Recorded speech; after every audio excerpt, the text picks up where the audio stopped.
Entzumena eta mintzaira lehen hezkuntzako aipamen bada, ale moduan ere ezagutua. Hizkuntza eta komunikazioan agertzen diren beharrei erantzuteko balio du.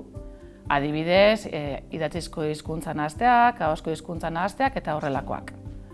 Aipamen hau zuzenduta dago, hezkuntza gradua bukatu dutenei eta lanean ari diren profesionalei.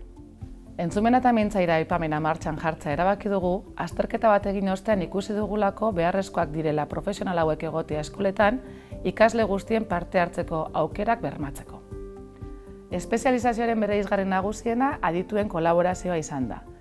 Adituak izan ditugu psikopedagogoa, logopedak eta arloko beste espezialista batzuk.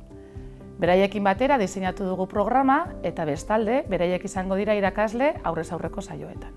Programa 3 zutabeetan oinarritzen da. Alde batetik aurrez aurreko saioak egongo dira, ostiral arratsaldetan zein larunbat goizetan eskainiko direnak.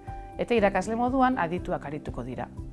Aditu hauek ekarriko dituzte kasu praktiko eta errealak. Beste alde batetik, fakultateko tutoren jarraipena egongo da, zentzua emango diotenak formazio guztiari. Eta bukatzeko, formazioan ikusitako guztia praktikan jarri ahal izateko, ikasleek eskoletan praktikak egingo dituzte.